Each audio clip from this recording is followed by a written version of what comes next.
Okay, thank you so much, Mr. Handi. So, first of all, good afternoon, ladies and gentlemen. To the Honorable Dr. Trilaksmi Induswari, SHMH, as the Vice Dean for Academics and Student Affairs, Faculty of Law, Universitas Diponegoro, and to the Honorable Visiting Lecturer today, Professor Dr. Niels Blokker from Leiden Law School, Netherlands. My name is Alfirza, and I'm going to be the host for today's event. A very warm welcome we bid to all of the participants and the students of Faculty of Law, Universitas Diponegoro. It is indeed a pleasure to have you all here today. We thank God for His blessings that in this afternoon we could gather here together in this general lecture to discuss regarding the Security Council and the role of law. But before we begin, please allow me to read the agenda for today's event. Firstly, we will hear a welcoming speech from Dr. Trilaksmi Induswari, SHMH, as the Vice Dean for Academic and Student Affairs, Faculty of Law, Universitas Diponegoro. Secondly, the lecture will be opened and guided by the moderator today, Mr. Pulung Widihananto, SHMH LLM. Thirdly, we will hear the presentation that will be delivered by our guest lecturer today, Professor Dr. Niels Blokker from Leiden Law School, Netherlands. Fourthly, there will be a question and answer session. And lastly, there will be a brief photo session at the end of this event. So ladies and gentlemen, without any further ado, we will now listen to the welcoming speech from Dr. Trilaksmi Induswari, SHMH, as the Vice Dean for Academic and Student Affairs, Faculty of Law, Universitas Diponegoro. To Dr. Trilaksmi Induswari, the time is yours. Yeah, to the Honorable Professor Dr. Retno Saraswati SHMH, Dean Faculty of Law, Universitas Diponegoro, the Honorable Professor Dr. Niels M. Blokker, Professor of International Institutional Law, Leiden Law School, Universiteit Leiden, Netherlands, students and all the participants. Assalamualaikum warahmatullahi wabarakatuh. Good afternoon, everyone. In the beginning, let's thank Allah Subhanahu wa Ta'ala, who has been giving us blessings so we can gather here in the visiting lecture program. On behalf of Faculty of Law, Universitas Diponegoro, it's my pleasure to welcome our special guest from Leiden University, Professor Dr. Niels M. Blokker. I would like to express our sincere gratitude to Professor Dr. Niels M. Blokker for accepting our invitation.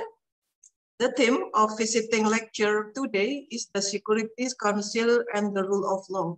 As we know, the rule of law is an essential component and it can be defined in either international or national perspective. It's very interesting topic to learn and discuss in this grateful occasion. We hope the visiting lectures today can improve our student knowledge, and we do hope the networking and academic activities between Leiden University and Faculty of Law Universitas Diponegoro can be maintained in the future. To all participants, thank you for joining the visiting lecture. Enjoy the program. Thank you very much. Wassalamualaikum warahmatullahi wabarakatuh. Thank you very much, Dr. Trilaksmi Induswari, for the welcoming speech. And now, ladies and gentlemen, before we proceed to the next session, please let me introduce to you our moderator that will moderate the whole discussion today. Our moderator this afternoon is Mr. Pulung Widihananto, SHMH LLM. He received his bachelor's degree in Universitas Diponegoro and achieved his master double degree in National University of Malaysia, UKM, and the National University of Singapore. Currently, Mr. Pulung is a lecturer in the Faculty of Law, Universitas Diponegoro, teaching public international law. So then, without any further ado, I will just directly give it to Mr. Pulung to start the session. To Mr. Pulung, the time is yours. Okay, thank you, Firza. Am I audible? Yes. My voice? Okay, thank you, perfect. So actually, thank you for the host for introducing me. I mean, like, it is a very lovely introduction, actually. So actually, in here, I would like to greetings to all of the participants. Welcome to the visiting lecture, because today is a special one. We have also notable professor and also notable scholar from the Leiden University that very expert in international institutional organizations law, and which will be maybe in the more or less 13 minutes or 45 minutes will be deliberately deliver the point regarding about the topic is very challenging, the Security Council. So before that, I giving the forum to the Mr. Niels Blokker. So I would like to read in brief line in regarding about the CV or curriculum vitae of the Professor Niels Blokker. Professor Niels Blokker has been a staff member of the Graduate Center since the beginning, and also now as a professor of international institutional law in Leiden University. And regarding about have the educational background from bachelor degree until from the PhD, actually that he pursued and get from the Leiden University. And also he's very expertise in some in terms of international institutional law and maybe international organization law. Besides of that, the Professor Niels Blokker is also registered as the Professor of International Institutional Law in also Faculty of the Rights Yalta. I'm sorry if I'm wrong in pronunciation because it's not familiar, Professor. So maybe you can like correct me if I'm wrong. And also from the Institute for Public Recht. And last but not least is from the Graduate Center from Internal Legal Studies. Of course, we know but have the Graduate Center is very notable. Studies in Leiden University. So maybe I hope that maybe I can get PhD in Leiden University also. And Professor Niels Blokker will be have my supervisor, I hope. Okay, without any further ado, now I'm giving the floor from Professor Niels Blokker to giving the visiting lecture. More or less is 45 minutes or 30 minutes, Professor. Now you might take the floors. Time is yours, Professor. Thank you. Thank you very much. And I would like to thank the people who have spoken already early in the morning, as it is for me, or in the afternoon, as it is for you. So I thank Vice Dean Indraswari for welcoming me. I thank also the moderator, Mr. Pulung, for saying these nice words to me, and also for the student who started the meeting, Mr. Dafrin. So thank you very much for this welcoming words. And more general, I would like to thank the Faculty of Law of the Universitas Diponegoro for inviting me to give this guest lecture. I regret that I cannot be with you in person, of course. I've never been in Indonesia, where my mother was actually born. I think some 400 kilometers west from where you are now, in a city that is now called Jakarta and that was called Batavia at the time. I grew up with words like senang and gula Jawa. So I would have preferred to give this guest lecture physically. But it is also an advantage that we have learned to do online lectures and webinars during the current pandemic. I was asked to speak for not more than 45 minutes, after which there is enough time for discussion. So I will start by talking to you about the topic that I had proposed, the Security Council and the rule of law. After that, I very much look forward to any questions that you may have.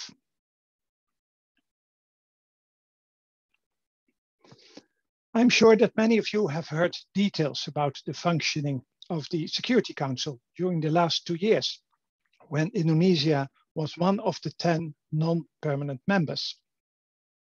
Being elected as a non-permanent member of the Security Council brings important responsibilities. And this immediately made me think about what happened in the 1960s. After Malaysia was elected as a non-permanent member in 1964, President Sukarno stated that Indonesia would withdraw from the UN if Malaysia would take its seat at the Security Council. And when Malaysia took its seat, actually, in January 1965, Indonesia informed the United Nations that it would leave. Just like we in Europe are facing Brexit, the British exit from the European Union, this seemed to be Indonexit, the Indonesian exit from the United Nations. This is the only case in the history of the United Nations that the member state announced its withdrawal. However, I said this seemed to be Indonexit, because a year and a half later, in September 1966, following a change of government, Indonesia decided to resume full cooperation with the UN, and this was accepted. Indonesia was not readmitted as a UN member following the admission procedure in Article 4 of the UN Charter. The interpretation of the General Assembly in 1966 was that Indonesia had not actually completely withdrawn from the UN, even though its nameplate and flag were removed, but that it merely had been absent for a year and a half, and that it was now resuming its role as a member state. So Indonesia has a special history as far as the election of non-permanent members is concerned. However, when Indonesia was a permanent member in 2019 and 2020, it has played a constructive role in the Council and tried to be a bridge builder. More in general, President Widodo has stated to be strongly in favor of multilateralism and cooperation within the UN in his statements to the UN General Assembly last week and also 1 year ago. In my presentation, I would like to present two pictures of the Security Council. In painting these pictures, I will use the contrast of dark and light, chiaroscuro, as they say in Italy, clair obscur, as they say in France, the contrast of dark and light of the rule of power and the rule of law. This is like the contrast of dark and light, chiaroscuro, in paintings by famous painters such as Caravaggio in Italy and Rembrandt in the Netherlands. In chiaroscuro paintings, dark and light give depth. Likewise, for our understanding of the Security Council, we need both perspectives of the rule of power and the rule of law. My first picture will show the Security Council at its creation in 1945. The other will show the Security Council as it is now. Before presenting my two pictures using this dark and light perspective, let me first briefly explain the notions rule of power and rule of law. The rule of power is not a generally established concept like the rule of law. I use it to refer to reign by the whims of those in power, based on the arbitrary and robust control by force, if necessary. It is the opposite of the rule of law. As Arthur Watts once wrote, I quote him now, "The rule of law is the counterweight to political power," unquote. A key element in the notion rule of law is the idea that those in power should exercise their powers not as they please, but in accordance with the law.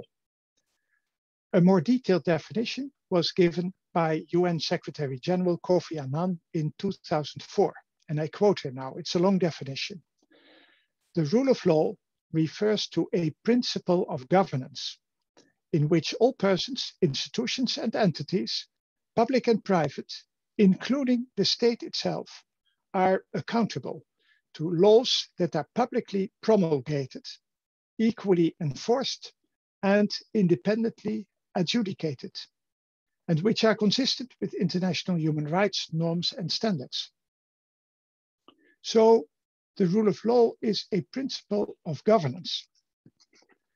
According to Tom Bingham, it is the rule of law that makes the difference between good and bad government. The notion rule of law is mostly used in the domestic context. Should rule of law standards also apply to international organizations? The logical answer is yes. After all, if the rule of law is a principle of governance, it should also be applicable to governance at the international level. The English term rule of law is therefore better than how this term is translated in other languages with reference to the state. So in Dutch, we say rechtsstaat. This is what rule of law means in Dutch. In German, you say Rechtsstaatlichkeit. In French, you say l'état de droit. So you have all these references to the state. And I believe this is also the case in Bahasa Indonesia, where you say negara hukum, if I pronounce it correctly. So there is the reference to the state, the country. And I think the expression in English, rule of law, is better because there is no reference particularly to the state. So the rule of law is a principle of governance, not only governance at the national level, but also at the international level. If states need to comply with the rule of law, the international organizations that they create also need to do so. This was fully recognized by the UN General Assembly in its 2012 Declaration on the Rule of Law, in which it stated, and I quote now, that the rule of law applies to all states equally and to international organizations, including the United Nations and its principal organs, and that respect for and promotion of the rule of law and justice should guide all of their activities and accord predictability and legitimacy to their actions, unquote. Using these notions of the rule of law and the rule of power, let me now present to you my two pictures of the Security Council. First, how it was in 1945, and next, how it is at present.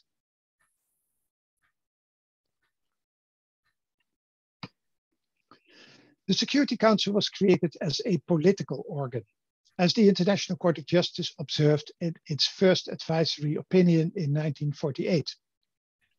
Therefore, there is no doubt that it is governed by the rule of power.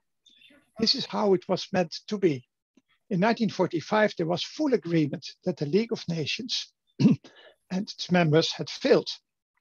The Security Council was created as a strong enforcement body, much stronger than the League Council, which did not have such far-reaching powers and could only take decisions unanimously.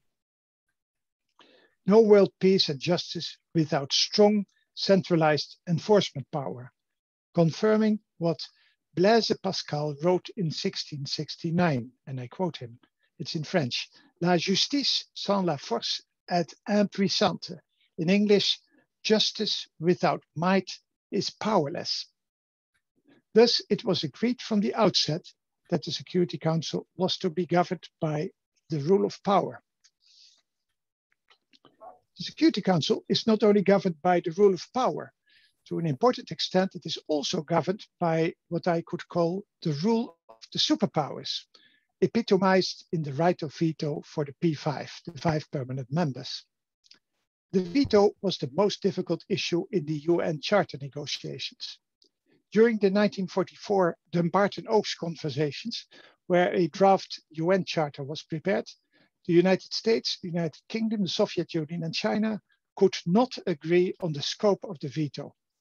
The key question was whether or not they should also be allowed to use the veto in cases in which they were party to a dispute. Agreement on the veto came only a few months later, during the Yalta summit, February 1945. Article 27, paragraph 3 of the UN Charter is almost 100% the text of the Yalta Agreement on the veto. A few months later, at the United Nations Conference on International Organization in San Francisco, it became more than clear that almost all other participating states than the future veto countries were unwilling to immediately accept as a fait accompli the veto as proposed in the Yalta Agreement. The veto became the most difficult issue in the negotiations. New Zealand stated, and I quote, "The veto which can be exercised by one of the great powers, both in regard to itself and other nations, is unfair and indefensible and may, if retained and exercised, be destructive, not only to the main purposes of the international organization, but to the organization itself," unquote. A questionnaire, a list of 23 questions to the future permanent members, was prepared. These questions concerned, for example, the meaning of an abstention by a permanent member, whether the veto would apply to the recommendation to appoint the Secretary General, to the recommendation to refer a legal dispute to the International Court of Justice, and to the preliminary decision as to whether a certain issue is a procedural matter or not. This is the question of the double veto.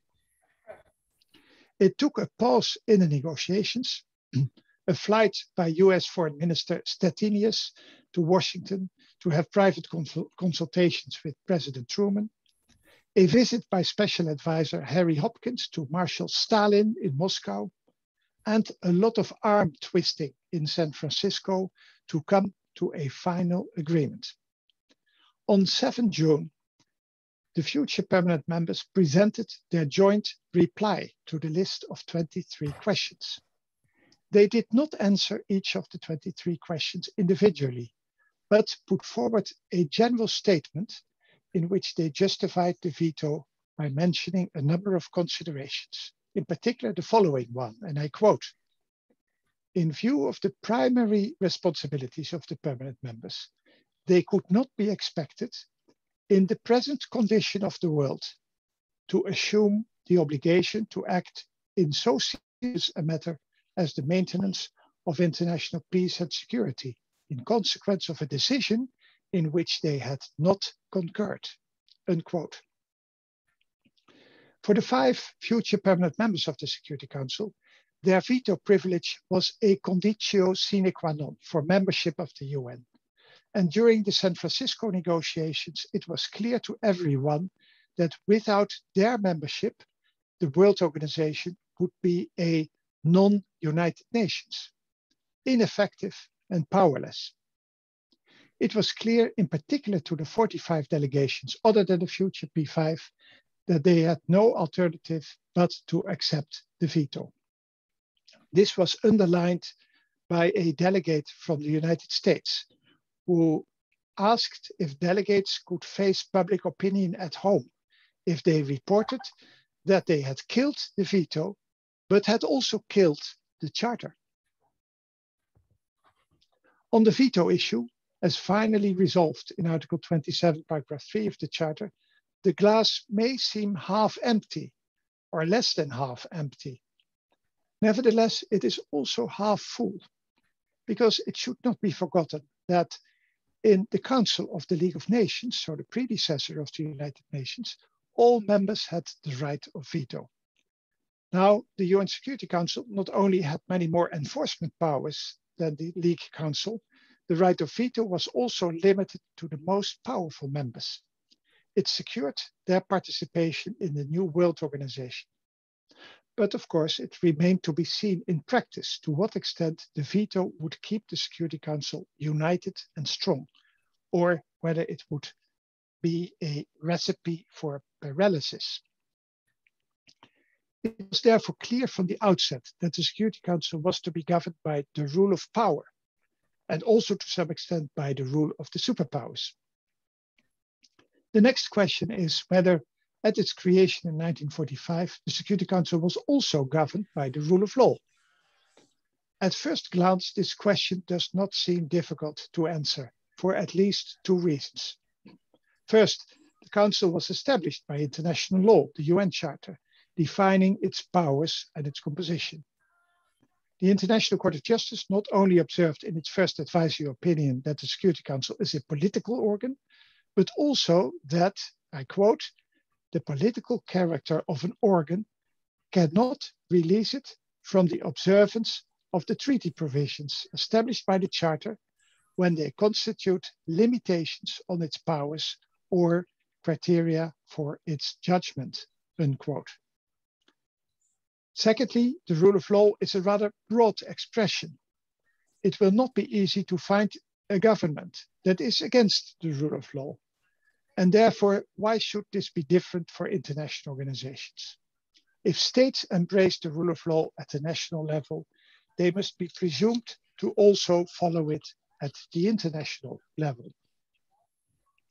However, on closer analysis, the question whether the Security Council is governed by the rule of law is more complex. Does the Security Council have carte blanche in carrying out its primary responsibility for the maintenance of international peace and security? Or is it bound to operate within certain limits? Article 24, paragraph 2 of the Charter has the main answer to this question, stating that in discharging its duties, the Security Council shall act in accordance with the purposes and the principles of the United Nations. It does not say the Security Council shall act in accordance with the rule of law or with international law. Still, the reference to the purposes and the principles of the United Nations implies some limitations, Also because Article 1 of the Charter refers to the principles of justice and international law. A fundamental discussion took place in 1945 on the reference to these principles in Article 1, and I will come to this shortly. The UN Charter itself does not refer to the notion rule of law as such. At the same time, a number of Charter provisions cover some of the substance of what is often understood to be part of the rule of law. Examples are references in the preamble to fundamental human rights and to the equal rights of men and women and of nations large and small, and to the establishment of conditions under which justice and respect for the obligations arising from treaties and other sources of international law can be maintained. Therefore, President Yusuf of the International Court of Justice rightly stated in June last year, on the 75th anniversary of the signing of the Charter, that the Charter, and I quote President Yusuf now, laid down the foundations of the rule of law at the international level, unquote. The notion rule of law was mentioned by a number of delegations in the 1945 San Francisco conference. The Chinese foreign minister mentioned it during the first plenary session of the conference. The deputy prime minister of Australia proposed that the UN Charter could declare that the organization should exert its powers for the promotion of justice and the rule of law. Later in the conference, Chile proposed to include a principle of the Charter according to which only the international community, by means of its various organizations, may employ force in order to prevent or repel aggression and maintain the rule of law. The Dominican Republic stated, and I quote, "To nations sincerely and profoundly interested, as is the Dominican Republic, in the maintenance of the rule of law in relation among states, it is evident that the general organization in question must have at its disposal armed forces to defend the existence of the international juridical order." A final example is the statement by Uruguay, who called for faith in the spirit of conciliation among large and small powers, and for faith in the progress of the rule of law and justice in the years to come. But most fundamental for the question whether the rule of law applies to the Security Council is a discussion that took place some 2 weeks before the end of the San Francisco conference in June 1945. This discussion was about the text of Article 1 of the Charter, referring to the purposes of the new world organization.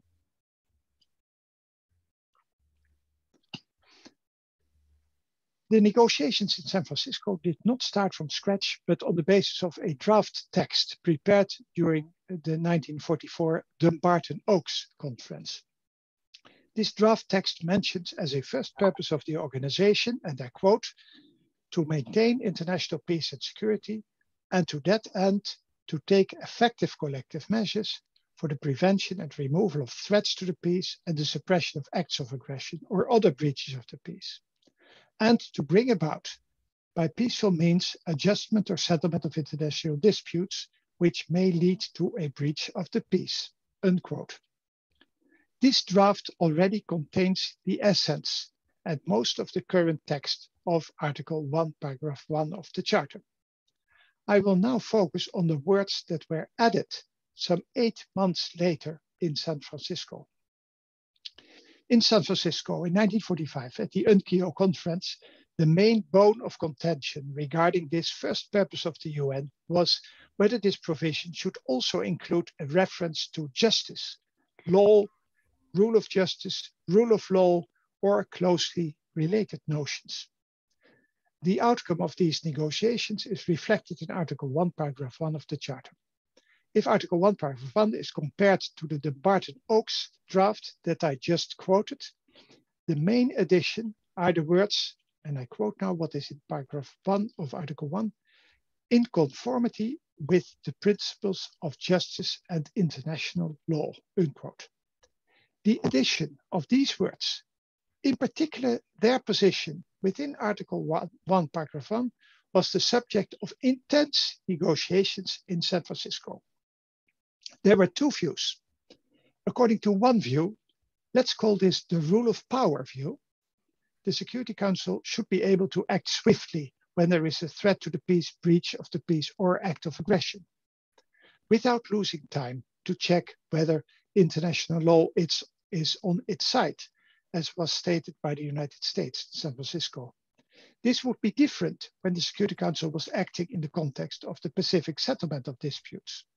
According to the other view, let's call this the rule of law view, the Security Council should act in accordance with international law, not only in the context of the Pacific settlement of disputes, but also when taking enforcement action. There were heated discussions about this in San Francisco. The Egyptian delegate went even so far as to say, and I quote him now, "If we want to keep peace and security only, we would not differ much from Hitler," who was also trying to do that, and who, as a matter of fact, partly succeeded. But where the difference lies is that we want to maintain peace and security in conformity with the principles of international law and justice, unquote. The delegate of the United States reacted to this as follows, and I quote him now. The distinguished delegate of Egypt made a reference to Hitler. We must not forget that every time that Hitler smashed across the border to trample upon millions of innocent people, he said that he was acting in accordance with international law as he saw it, and justice as he saw it. If you look at the text of Article 1, Paragraph 1 of the Charter, you will see a reference to the principles of justice and international law. But this only relates to the second part of this paragraph, dealing with the Pacific settlement of disputes as one of the methods to maintain international peace and security. It does not relate to the first part, dealing with enforcement action. Egypt proposed an amendment in San Francisco to move up the reference to the principles of justice and international law. The result of this would be that also enforcement measures would need to be in accordance with the principles of justice and international law. When the Egyptian amendment was brought to a vote, there were 21 votes in favor and 21 votes against. Since a 2/3 majority was required for the adoption of amendments, it was rejected. So the rule of power camp won this debate. The emphasis on the need for a strong Security Council able to take swift enforcement action is also demonstrated by the fact that Article 1, Paragraph 1 first refers to enforcement action before mentioning the Pacific settlement of disputes. As Hans Kelsen wrote in 1950, mentioning enforcement action first is, and I quote him now, highly significant. The effective collective measures form the center of the political system, which is at the basis of the Charter, unquote. So the conclusion is that in 1945, the wish to have a strong Security Council with much leeway to take enforcement action prevailed over the wish that such action would have to be in accordance with international law.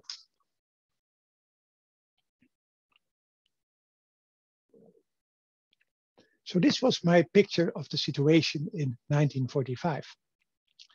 And if I now present a second picture to you, a picture of the Security Council as it is today, how does the dark and light, the chiaroscuro of rule and power and rule of law look like? As far as the rule of power is concerned, the common determination was in 1945 to have a very strong enforcement body using the strength of the 5 then superpowers. The most concrete manifestation of the rule of power and the rule of the superpowers is the right of veto. As I mentioned, the 5 superpowers in 1945 insisted on having the right of veto and threatened that without it, they would not become members of the UN. They also played down the importance of the veto. In San Francisco in 1945, the US argued that, and I quote now, far from frequently used, the veto would seldom, if ever, be exercised, unquote. And China stated, quote, The veto might prove much less important than expected and might in fact never be used, unquote. And then China continued, I quote again, "It was not unreasonable to suppose that after a time, the great powers would be willing to consider elimination of the veto," unquote. Now, if we now briefly look at the use of the veto in practice, it is clear that these original expectations of the US and China were clearly not met. Already within a month after the inaugural meeting of the Council, during its last meeting in London, the veto was used for the first time by the Soviet Union. Subsequently, the Soviet Union used its veto regularly on 80 occasions during the next 10 years. And before 1970, it was almost exclusively the Soviet Union that used the veto. Things changed during the 1970s and 1980s when the veto was used by all P5 members on some 120 occasions. Then came the 1990s, an exceptional decade in the history of the Security Council. Not only was the veto hardly ever used, on 9 occasions only, but the Council also adopted many more resolutions than ever before. Since 2000, during the last 2 decades, the veto has been used more often again, in the last 10 years in particular by China and the Russian Federation, but certainly not as frequently as during the Cold War. Now, these figures clearly demonstrate that the veto was used much more often than the US and China expected in 1945. And of course, these figures only tell part of the story. The mere existence of the right of veto may prevent the taking of initiatives for Security Council action. Proposals may not be put forward because the use of a veto is anticipated.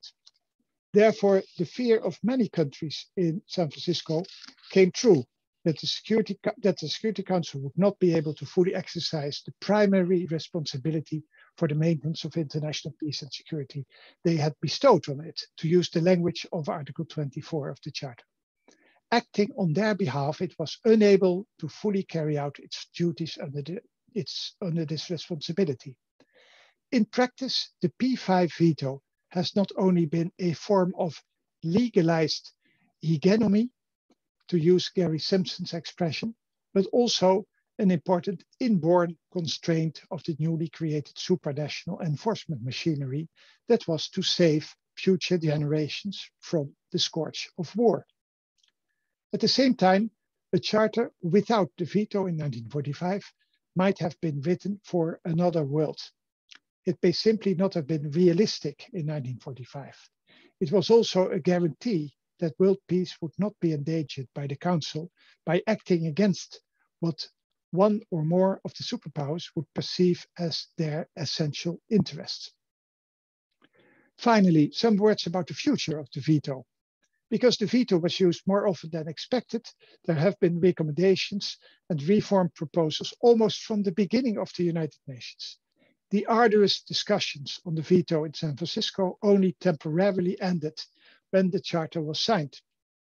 Already less than 4 years later, the General Assembly adopted Resolution 267, entitled "The Problem of Voting in the Security Council," in which it gave recommendations to the P5 to, and I quote, "avoid impairment of the usefulness and prestige of the Council through excessive use of the veto," unquote.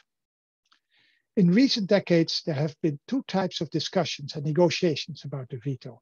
First, attempts to moderate the use of the veto without charter amendment. An example is the appeal not to use the veto in certain cases in the 2015 Code of Conduct prepared by the Accountability, Coherence and Transparency Group. States that committed themselves to this code pledge to not vote against a credible draft resolution before the Security Council on timely and decisive action to end the commission of genocide, crimes against humanity, or war crimes, or to prevent such crimes. At present, some 120 states support this code, including 2 permanent members, France and the United Kingdom. Secondly, the veto has been discussed in the context of charter reform proposals and negotiations. What is perhaps most significant here is that the General Assembly never made proposals to abolish the right of veto, not in the context of the 1963 amendments to the Charter, not in the 2000 Millennium Declaration, not in the 2005 World Summit outcome.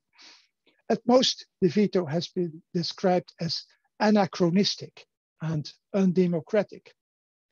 It is not so difficult to understand why there has not been a serious discussion about the abolishment of the veto, in spite of all the criticism. This is because the entry into force of an amendment of the Charter requires the ratification by each of the 5 veto holders. Why should they voluntarily relinquish their legalized hegemony? This brings us to Article 108 of the Charter. In my view, an even bigger problem than the veto is the veto on veto reform, because of the requirement of ratification by each of the permanent members before Charter amendments can enter into force. On the one hand, it is logical that the P5 insisted on this in San Francisco. Otherwise, any 2/3 majority of UN members could abolish the veto that was a prerequisite for their participation in the UN. But on the other hand, this is an inherent fundamental flaw in the Charter. The drafters of the Charter accepted that it was unavoidable to give the right of veto to the most powerful UN members. At the same time, they also knew that power relations change over time.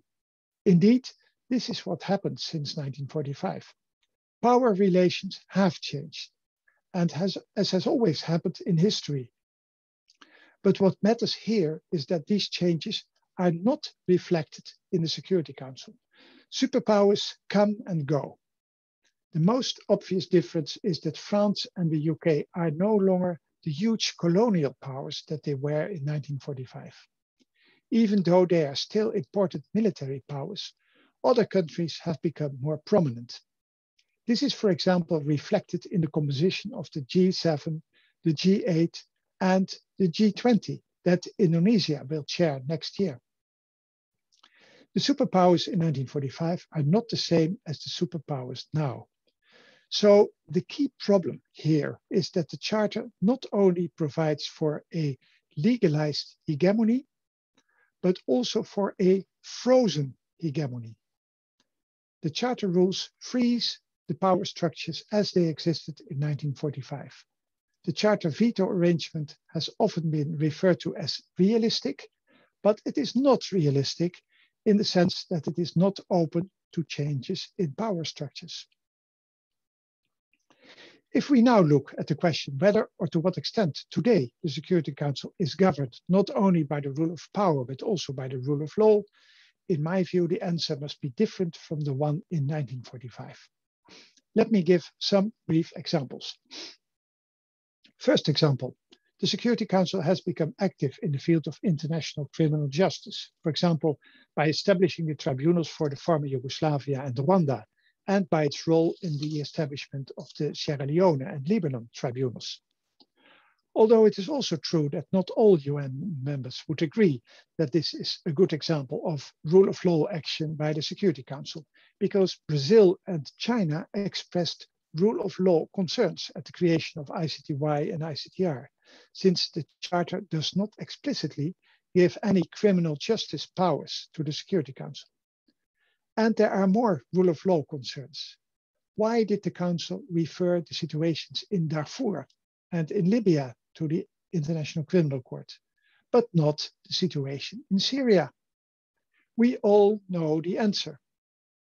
As the late Professor Robert Cryer wrote in 2005, and I quote him, "International criminal law is more selectively enforced than domestic law," unquote. It is very clear that the Security Council remains a political organ, but that does not mean that this political organ cannot work more in accordance with rule of law standards than before. A second example is the story of lack of due process for persons who have been put on financial sanction lists. Only after much criticism, the Security Council established the ombudsperson for the ISIL and Al-Qaeda Sanctions Committee. The system is far from perfect, But after some time, the Council made steps in the rule of law, in a rule of law direction, at least with respect to the ISIL and Al-Qaeda sanctions regime. A third example is UN peacekeeping. Here, the Security Council not only applies the rule of law externally, by often including in the mandate of an operation that it must contribute to the rule of law in the host state, the rule of law is also applied internally. Peacekeeping operations must fully apply the UN human rights due diligence policy adopted in 2011. According to this policy, UN entities, including UN peacekeeping forces, must comply with international humanitarian, human rights, and refugee law. In 2014, the Security Council held an open debate on the rule of law in peacekeeping operations, resulting in a presidential statement in which these external and internal dimensions of the application of the rule of law are mentioned. A final example are the presidential statements on the rule of law in general. The Security Council did not go as far as the General Assembly in 2012 by straightforwardly saying that the rule of law fully applies to the Council and that respect for and promotion of the rule of law and justice should guide all of its activities and accord predictability and legitimacy to its actions. But its presidential statements refer to, and I quote now, its commitment to international law and the Charter of the United Nations, unquote. This happened in 2006 and also on the 21st of December last year. And also to its commitment to ensure that all United Nations efforts to restore peace and security themselves respect and promote the rule of law. This was included in 2010.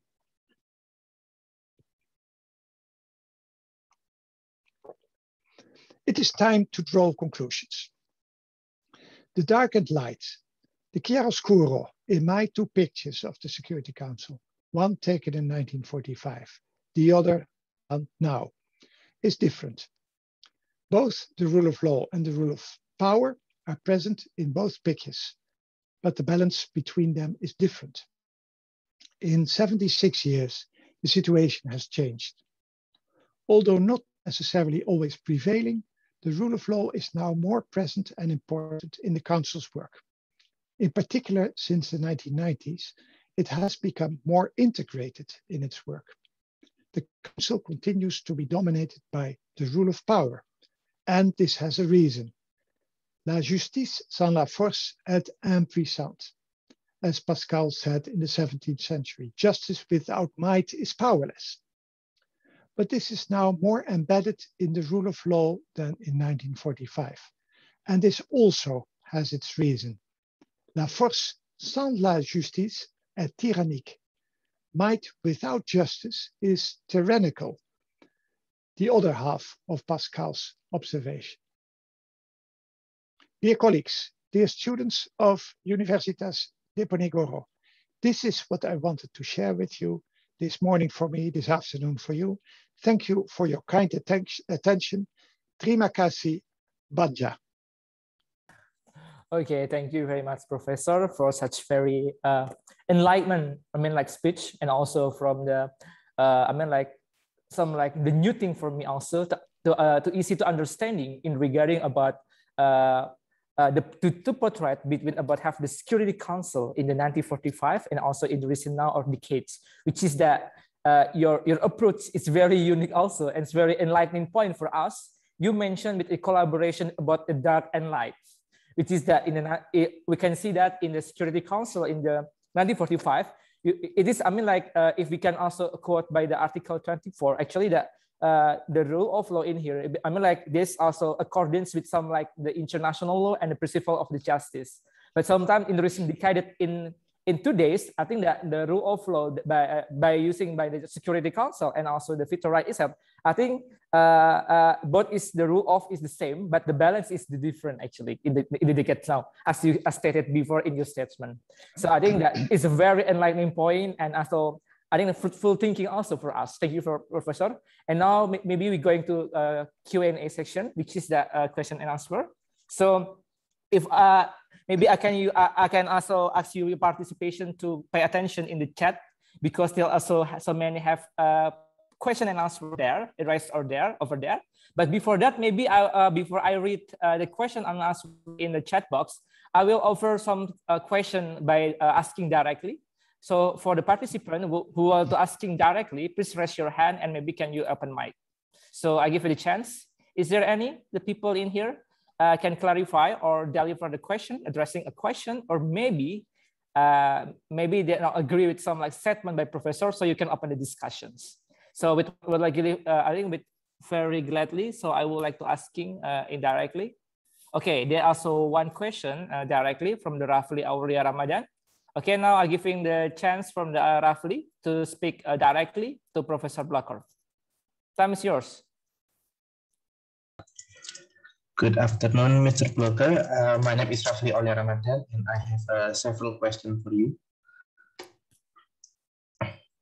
Question number one is, yes, the League of Nations, the United Nations predecessor, has a Security Council, and if so, does it, what do they do in events such as the Italian invasion of Ethiopia? Number two, has there any event that made all the members of the Big Five agree to do something unanimously? And number three, what happened during the dissolution of the Soviet Union and the Big Five Council? Thank you. That is my question for now. Okay, Professor. So I think this is the question from the Rafli. So before we continue for the next question, so maybe you can respond first. Time is yours, Professor. Thank you very much. And thank you for this question that I also see in the chat box. Yes. So actually, this is not one question. These are three questions, but that's fine. The first question is, does the League of Nations have a Security Council? Well, the League of Nations had a council.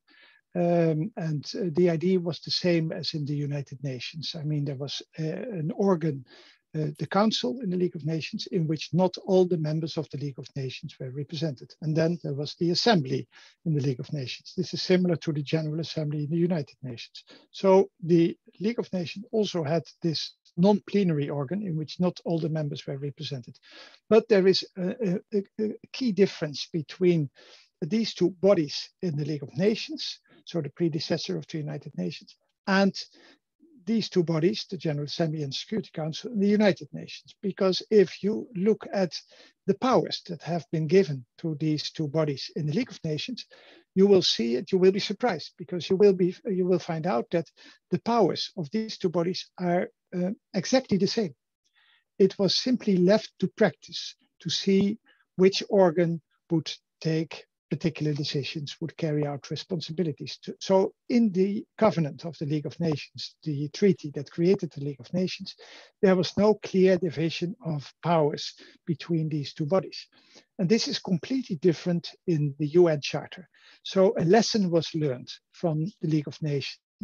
There is a clear difference of division of powers between the Security Council and the UN General Assembly, in which, as you may know, Article 24 of the Charter is clearly saying that the United Nations Security Council has the primary responsibility for the maintenance of international peace and security.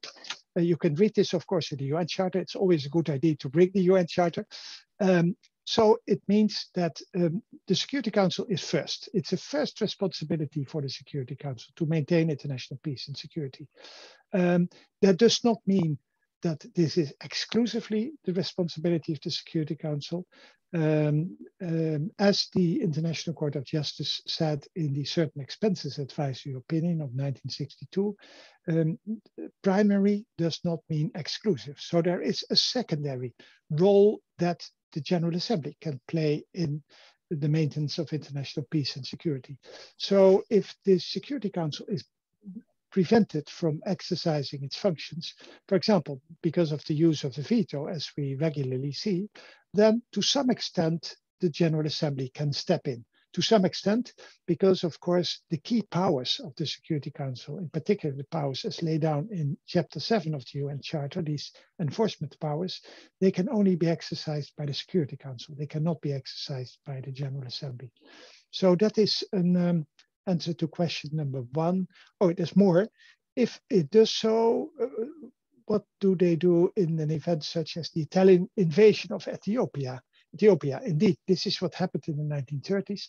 And then after some time, some action was taken in the League of Nations by the Council.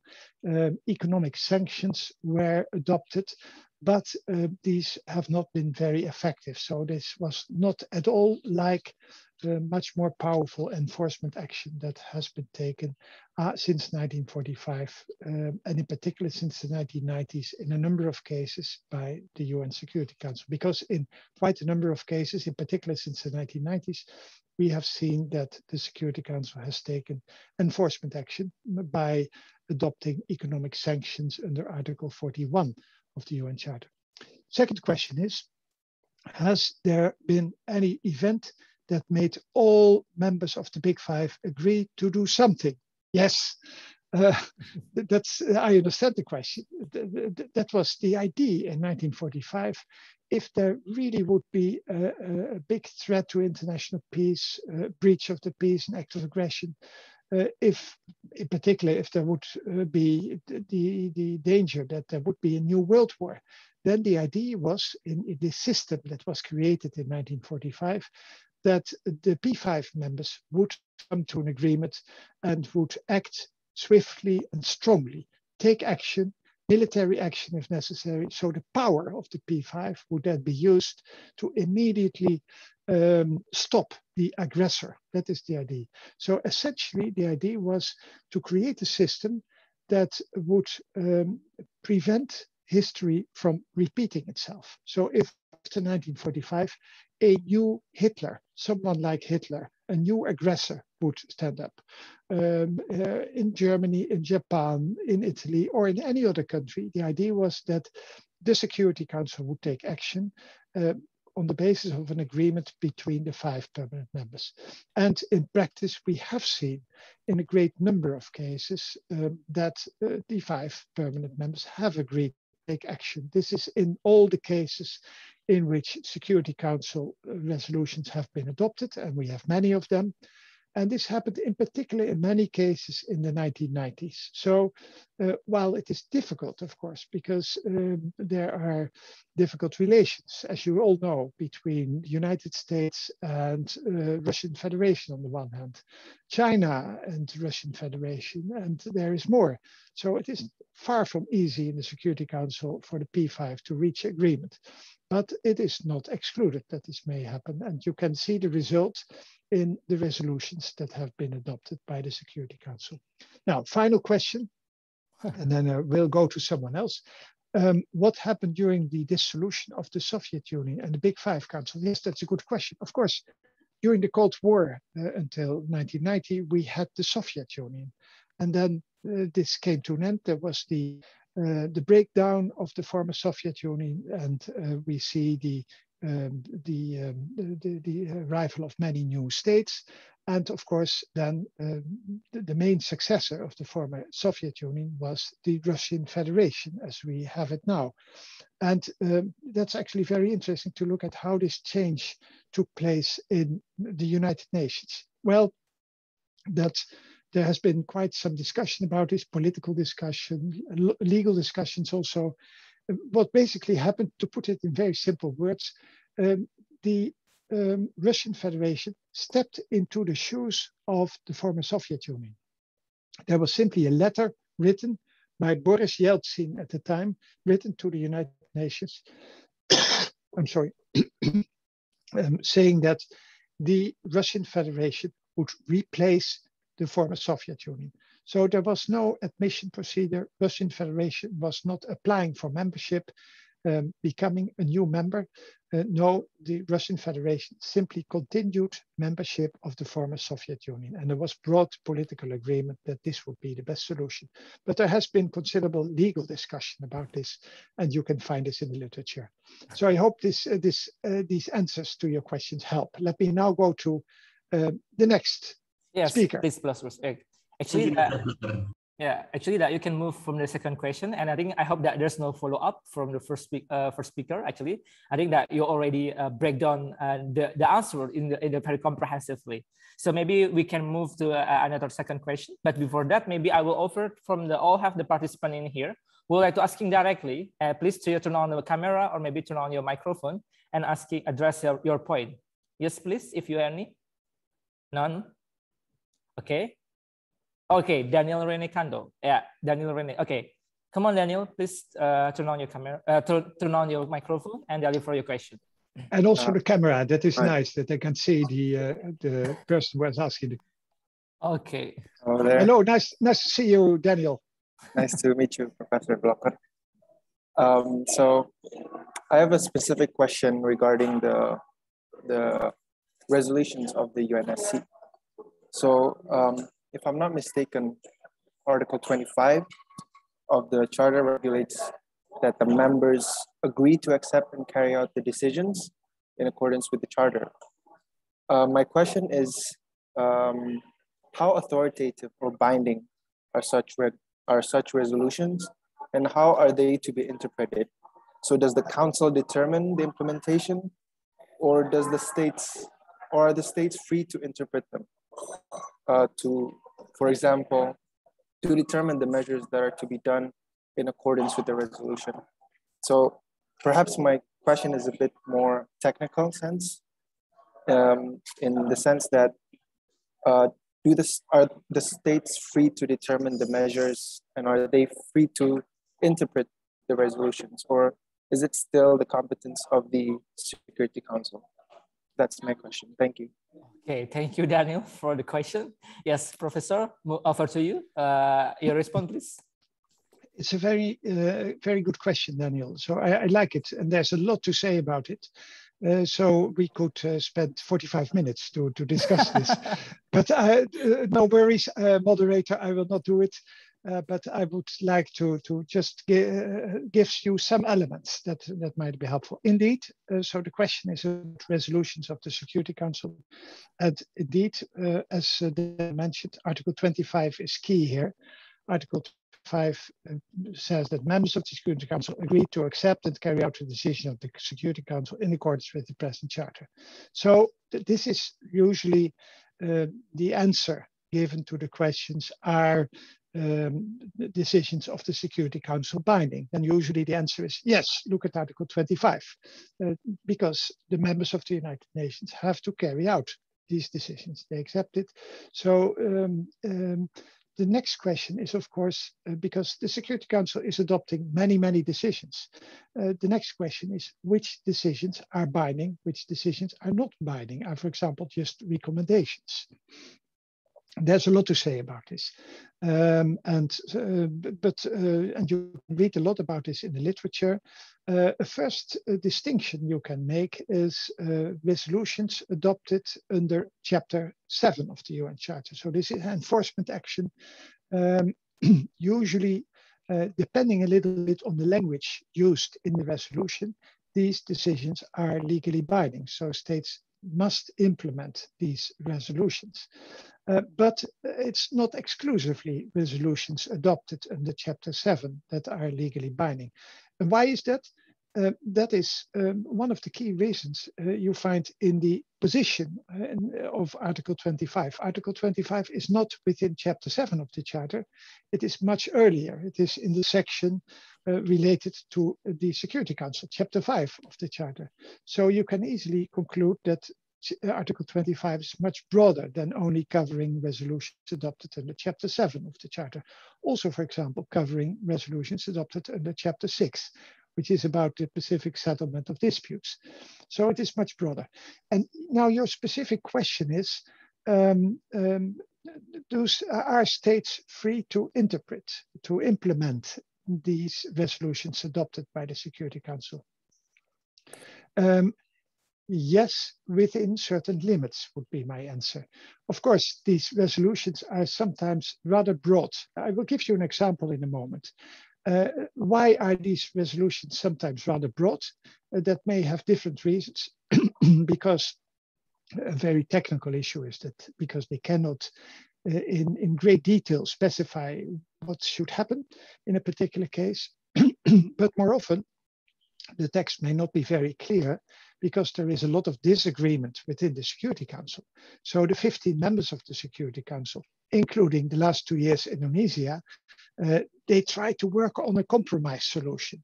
And inherent in compromises is that the end result may be rather vague language to make everyone happy in the Security Council, or at least to not make everyone completely unhappy, to put it that way. So because of these differences of opinions, the text may be rather vague. And therefore, there is a lot of room for maneuvering, room for interpretation by the members of the Security Council. I give you one important example that shows that this may have important implications. In 2011, in resolution 1973, the UN Security Council adopted a resolution. This was about the armed conflict in Libya at the time. And the Security Council authorized the use of all necessary measures. And this means this language is generally interpreted as including the use of military force. So the Security Council authorized the use of all necessary measures. For what purpose? To protect the civilian population and civilian populated areas. That was specifically mentioned in the Security Council resolution. But how to interpret this? What does this mean in practice? Troops operating in Libya to fight the soldiers of the leader Gaddafi at the time. How far could they go? Could they just in the protection of civilians and civilian populated areas? I tell you that the NATO troops that carried out this operation, they decided to take all kinds of actions, including at a certain point of time to work out regime change. This was the end of the government of Colonel Gaddafi. And that created a crisis in the Security Council because Russian Federation and China, they immediately claimed this is not what we agreed in the Security Council. We didn't say you can use all kinds of measures to bring about regime change. The only thing you have to do is to protect civilians. Now, NATO members, and I've also given lectures sometimes to both military lawyers working for NATO countries, but also to diplomats from Arab countries. So you have different points of views. But in NATO, they say, well, what we did was only to protect civilians. And how can you protect civilians if Gaddafi continues to be in power? Because his forces will continue to kill the civilian population. So the only way to carry out the mandate agreed by the Security Council is to have regime change. But there was serious difference of opinion about the interpretation of this resolution of the Security Council. This is a good example. And the effect has been enormous because the main explanation why the Security Council has been rather reluctant to take effective action in the conflict in Syria is because, in particular, the Russian Federation and China, they no longer trusted the others in the Security Council. And they were afraid by any resolution adopted in the Security Council, there might be some interpretation that this resolution would be implemented in a certain way that they would no longer agree to. I hope this helps a little bit in answering your question, Daniel. Okay, I think it's very comprehensive, and I think that there's no follow-up from the Daniel. And for just for information, sir, actually, Daniel is on the process to take master's degree in Leiden University, and I hope that he can meet you in person in university. Over there. I hope so. Okay, so before I continue to the chat box, is there any question that want to raise by hand and then that's asking directly before I go back to on the chat box? Because we still have the time, maybe more and less 15 minutes left or for 20 minutes. Is there any participant in here who want to raise hand and speak directly? Okay, not yet. So now, Professor, I hope that I asking your attention to the chat box again. And we also ask a question from the Irfan Zuva. The question is laid over there. How crucial is the international law to control the behavior of the nation, especially a superpower nation, and have the international law and the international community succeeded in controlling the behavior of the superpower nation? If haven't, what can be improved to better control the superpower nation to obey the international law? Wow, this is like the problematic question. So over to you, Professor. So I sense a certain amount of frustration in the question, and that it's difficult to implement the rule of law, basically, to establish a certain amount of control of the behavior of nations, superpowers in particular.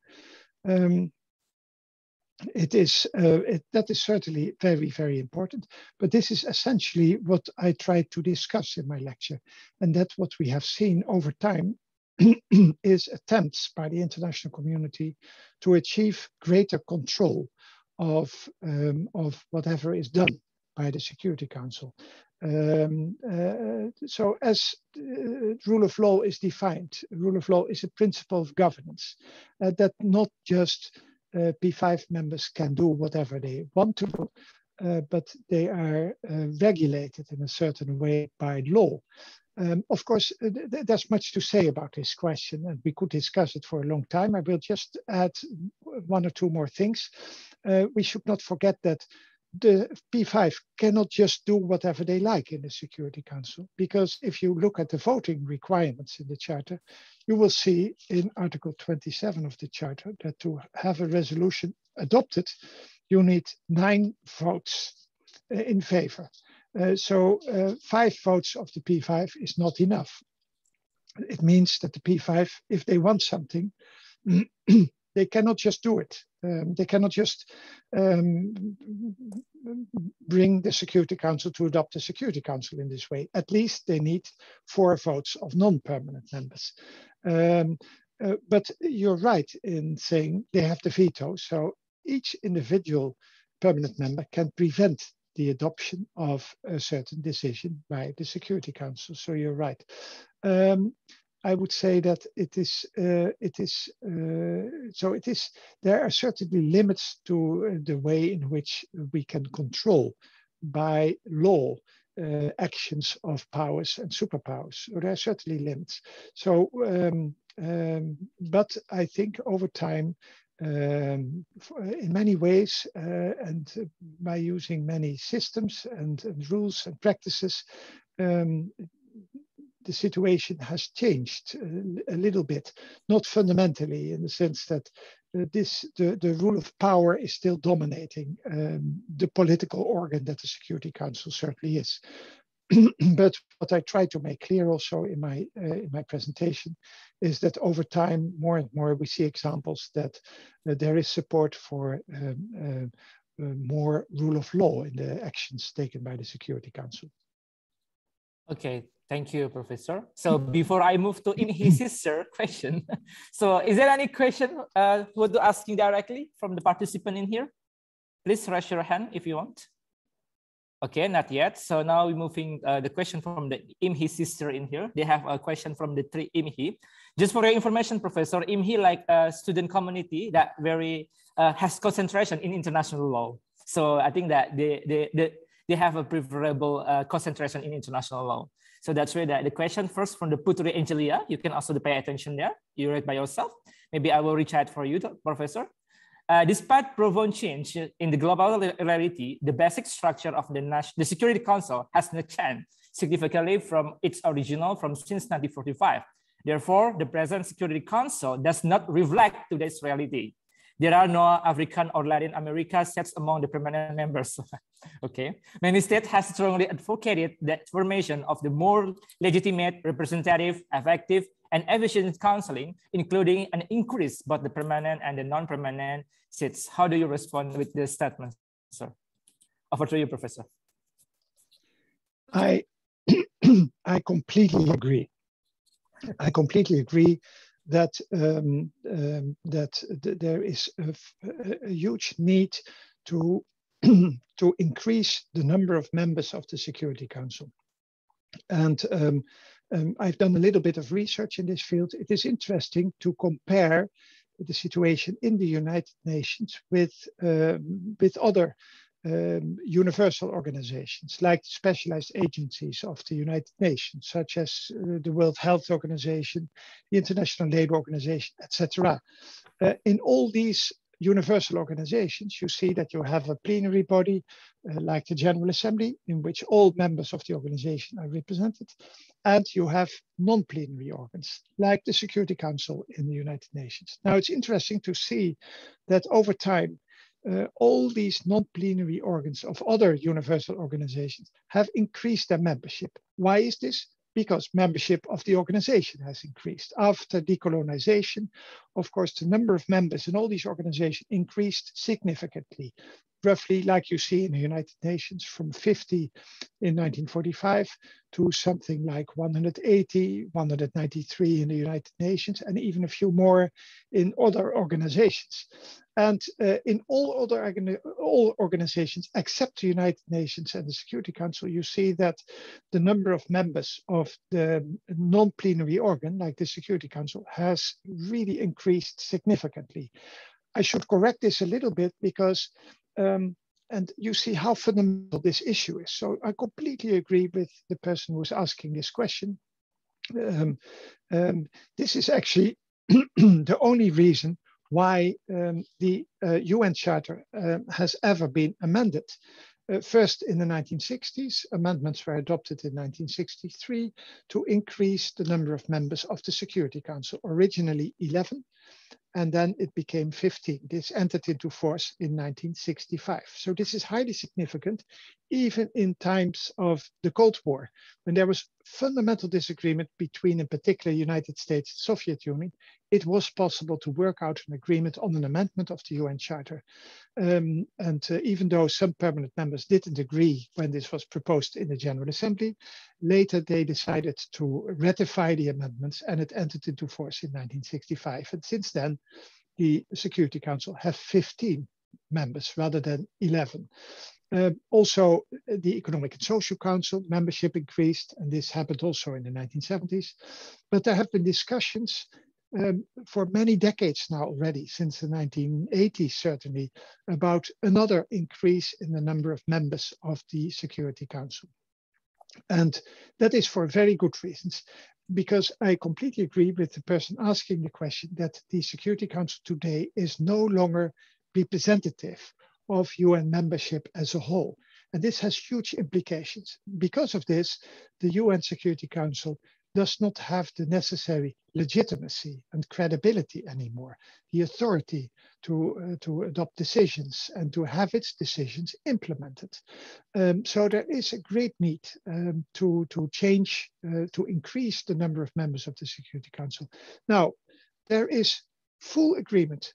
All states in the world agree, including the Netherlands, including Indonesia, including all the permanent members, that it's a good idea to increase the number of members of the Security Council. So that is not a problem. The diagnosis is clear. The solution is not clear. There is fundamental disagreement amongst all states in the world, not only P5, but all states in the world, about how to increase the number of members of the Security Council. First question, do we want to have more permanent members? Yes, there are a number of countries who want to be permanent members. For example, Germany, for example, Japan, for example, India, for example, Brazil. And if you look simply at the population of India, I believe it's 1.3 billion, about 18% of the entire world population is living in India. I think that is a reason in itself to be in favor of permanent membership of India in the Security Council. But then the next question is, if we have more permanent members, should these new permanent members also have the right of veto? And then many commentators and many countries have their doubts, because they say already now it is difficult for the Security Council to adopt decisions. There's disagreement amongst the 5 permanent members. Suppose if we have 10 permanent members with the right of veto, it's even more difficult. So that is, of course, understandable that this view is taken. And there is no agreement at all about this. In particular, African states, they want a better representation for good reasons in the Security Council. They say, for example, that roughly more than half of all the decisions taken in the Security Council is about Africa. So they want to be better represented in the Security Council. And they say we want to have two permanent members in the Security Council, although we do not like the veto.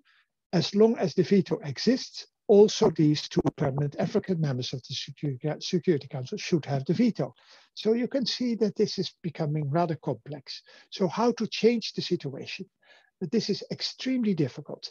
And for this, you require strong leadership and the right political moment. It is, of course, a matter of power relations, certainly, and currently the situation doesn't seem to be very good.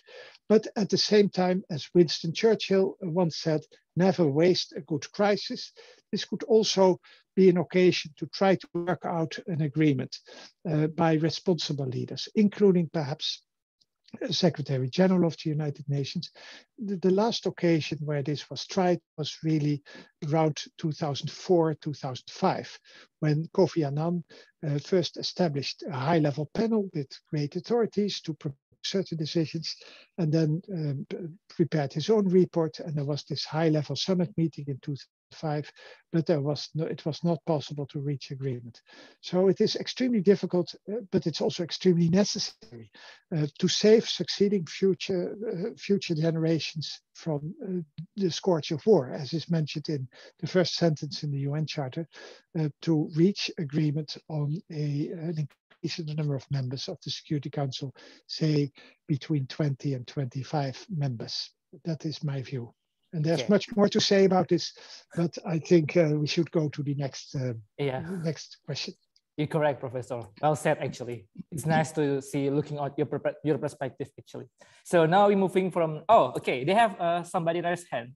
Ah, so Hanif. Hanif, our student that already alumni, and now in Leiden University, in your university, actually, in Netherlands. So Hanif, yes, please, if you want to deliver the question, please. Yeah. Hello, good morning, Mr. Blokker, and I'm sorry for the improper background back here. Actually, I currently still pursuing my master degree in civil commercial law in Leiden University, but I would like to ask you regarding the NATO capabilities to guarantee and protect the interests of its member through political and military means. Mostly, maybe all of us have known that NATO actually have operating mandatory to guarantee the freedom and security of its member through political and military means. But however, in this current condition, actually the member of NATO itself, which are EU and US, is in relatively peace condition. And what do you think if NATO could extend their wings or its capabilities to protect other nation that has political and instability condition within the country? And what do you think if EU in this condition should able to protect by itself? Because as I mentioned before, EU currently is in relatively peace comparing to the other side of the world. And if it's EU doesn't able to protect by itself, and what are actually EU or NATO defending EU in this current condition? It's Russia, China, or any other country? I think that's all. Thank you. Okay, thank you, Hanif, for such nice question. So very interesting point also. Okay, over to you, Professor. Thank you very much, Hanif, for this nice question. I hope you enjoy your time in Leiden, being rather close to where my home office is here. It's very nice to see that though you study another master in Leiden, you are following what's happening here in your home university and active also in the field of public international law. So your question raises another issue. This is about the role of NATO and the European Union. in perhaps also being more active, becoming more active in other parts of the world, implementing Security Council measures. And that is a very important and topical question that you raise. Actually, it is already to some extent practice nowadays. Certainly not always, but we have some examples. However, I should say first that NATO, of course, was originally created not for such a purpose. NATO has originally been created as a collective self-defense organization. So the idea was very much that whenever one of the NATO member states, so Western European states, the United States, when they would be attacked from outside, this would have been considered, it would be considered as an attack against all NATO member states. That's the fundamental principle laid down in Article 5 of the NATO Treaty. So it was a collective self-defense organization, not an organization that would go out of the area, out of the NATO area to other parts of the world to carry out enforcement action. However, since the 1990s, since the end of the Cold War, NATO has changed its identity a little bit. Of course, it's still a collective self-defense organization, but in addition, not by amending its treaty. That's very interesting from a legal perspective. The NATO treaty has never been amended, but by adopting at a high political level strategic concepts, a new strategic concept by which all the member states agree, supported indirectly also by their parliaments, that NATO would carry out, as it is called, out of area operations, out of the NATO area. So, for example, in Afghanistan, NATO has been present until recently in Afghanistan, also to train the army in Afghanistan. Unsuccessful, as we have seen recently, but nevertheless, this has taken place, this practice for about 20 years. NATO troops have been active in other parts of the world also, and likewise the EU has started to become active in other parts of the world. But what is key to remember, they don't do this of their own motion, at their own initiative. They do so in implementing, executing Security Council decisions. And the Security Council depends, of course, for the implementation of its resolutions on the member states and also on member states cooperating in international organizations. And there is, I believe there will be a big future for NATO cooperating with countries in Africa, cooperating with the African Union in military operations whenever this is necessary in Africa. And the same is true for the European Union. Now, finally, you raised this question about both NATO and the European Union. That is subject to change, perhaps, because there are those who are in favor of close alliance between the United States and Europe, and they favor, of course, that the NATO is and should remain very, very strong. But there are also those who say we cannot fully rely for the future, for our future interest, on the United States. Look what the United States is doing now with this recent treaty concluded with the United Kingdom and Australia. And look at the way they are more oriented towards the East, towards China, towards the Pacific, rather than to the West, as they used to be in the past. So Europe should also take care of its own destiny and should prepare for a future in which perhaps future American leaders, we don't know, by definition, we don't know about the future. So there could be some leader in the future who, like Donald Trump, may say, America first.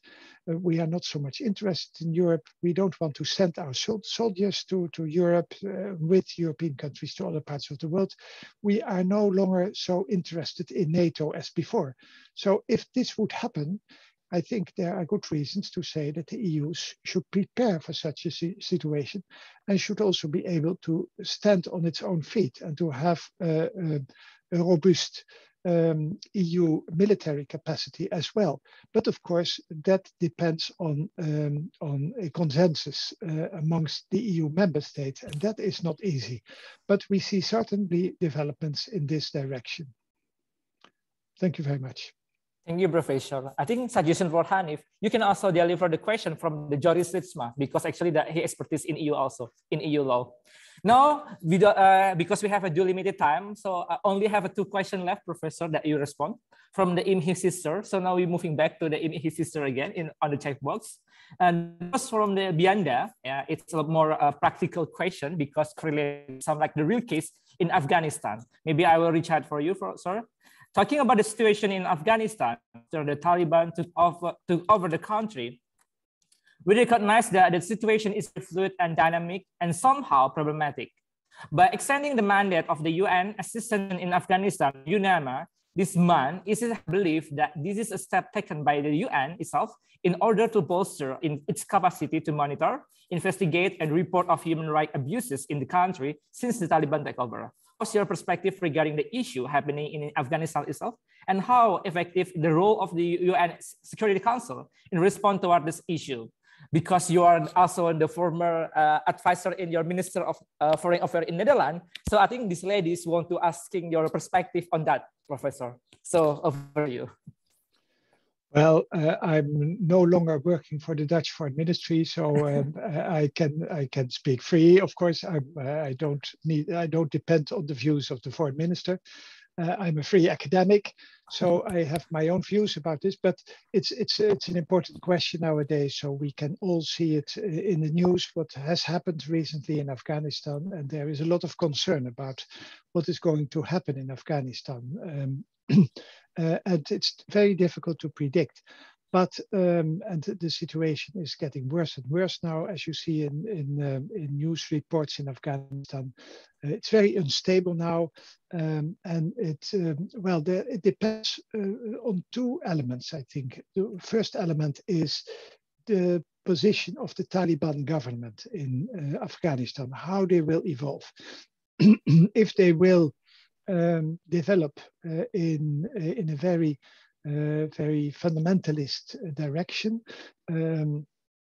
which is very much feared by many and criticized by many countries, and move into the direction in which they have been earlier in power in the late 1990s.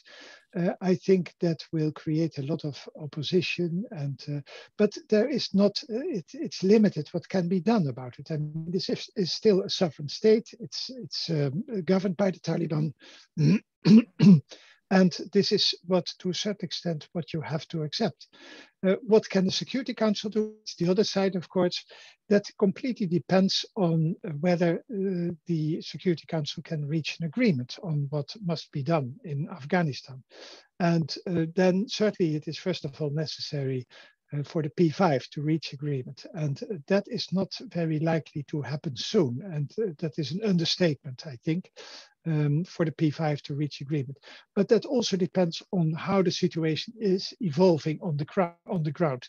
I think if we will see unfortunately, I hope not, of course, but if in the weeks and months we see many people dying, we see massacres, again, this notion about which I did not speak on this occasion of responsibility to protect will become important, and it will at the end of the day also be an issue for the Security Council to see whether it should get involved in some way. But that is impossible to predict at this stage. It depends on 2 things. First of all, how the Taliban government will develop its policies, and we will have to wait and see.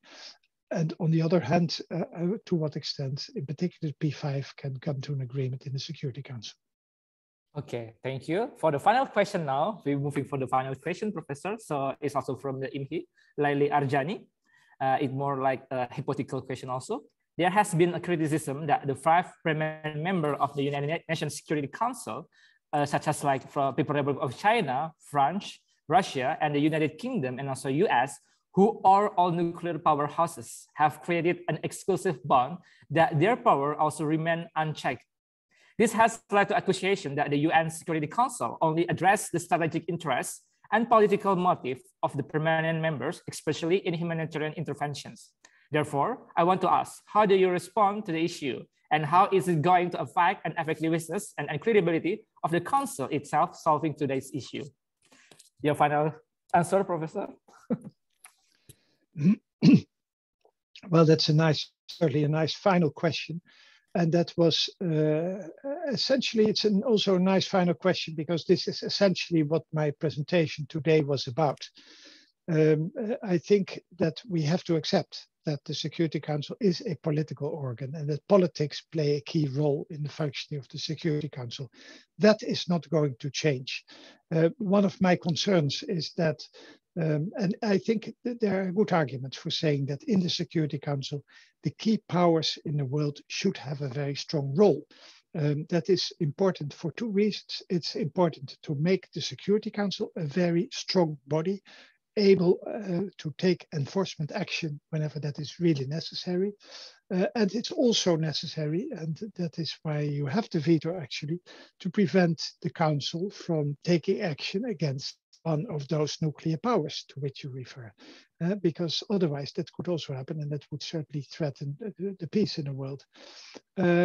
So it is, we need strong powers to be represented in the Security Council. But this is what I addressed in my presentation also. In history, power relations change. So one of my conclusions was that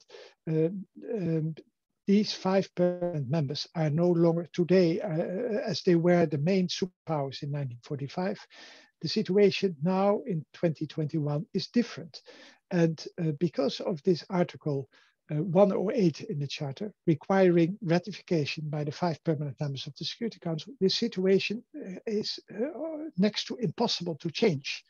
And that means that in the future, there is a real, already now, you can see that there is the real danger that the Security Council will no longer fully reflect the power relations in the world. And so, by definition, it will no longer be able to fulfill its role as it was foreseen by the creators of the United Nations in 1945. But that doesn't change some of the underlying concerns that you have, that if we discuss humanitarian interventions, for example, that certainly it may be that the P5, they have their own interests, they have their own political motives. And what is behind this notion of responsibility to protect, you see, this is an attempt to improve the situation, in the sense that humanitarian interventions would only take place in a situation that this is really done for the protection of the local people, the local population that is under threat, and not to protect the interests of the security interests of countries who want to carry out an intervention. So this is work in progress, I would say. But also we know there's this famous expression, Rome has not been built in a day. It takes time. We are living in a globalizing world. We see already many, many changes. If you look at this from a long-term perspective, many changes have taken place since 1945. And we should also realize, although many armed conflicts have taken place, we did not have, since 1945, another world war as it took place first in the beginning of the 20th century and then between 1939 and 1945. So a system has been created at the end of the Second World War, about which I spoke, with a very important role for the UN Security Council. There are these changes that have taken place since then, the last 76 years, and this will continue. But there's still a lot to be improved.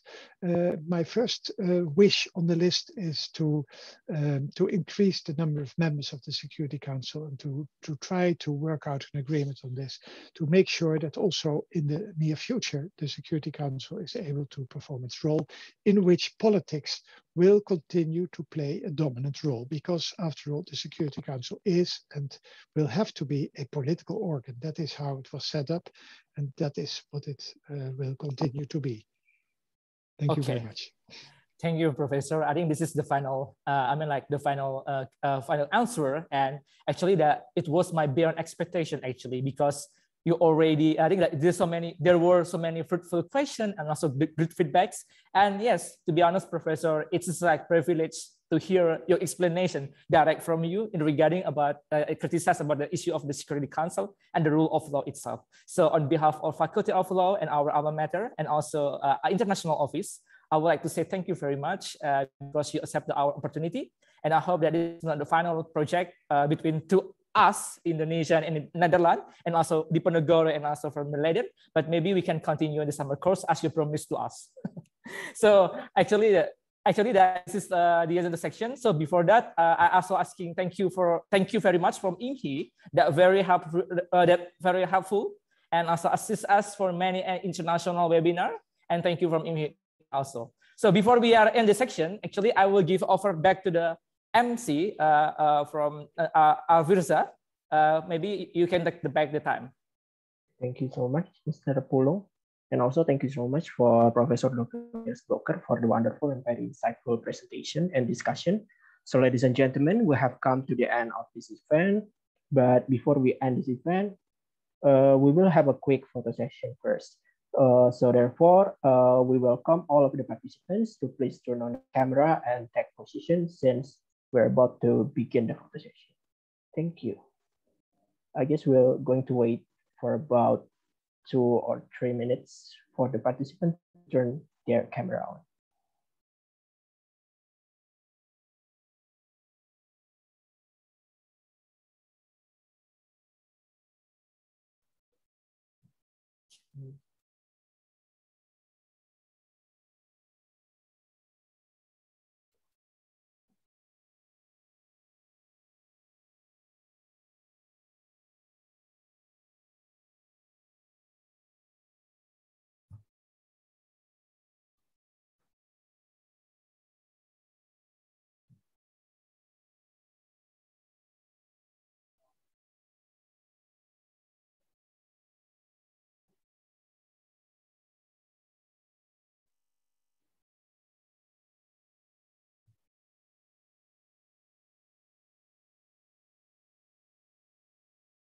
Okay,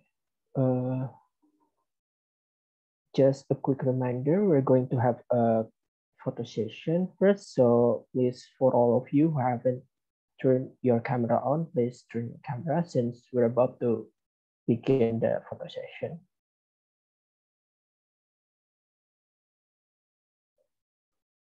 Okay, seeing none other people want to open up their camera, I will just directly start the photo session. The picture will be taken by me in 3, 2, 1. Another one. 3, 2, 1. Okay, one last time. 3, 2, 1. Okay. Thank you so much, ladies and gentlemen. Thank you so much, Professor Dr. Niels Blokker, for your amazing presentations. Now we have finally come to the end of this event. It has been a great and wonderful afternoon with all of you. Thank you very much for the active participations. Good afternoon, and please stay healthy and stay safe. See you in the next visiting lecturer event. Thank you. Yeah, thank you, Professor.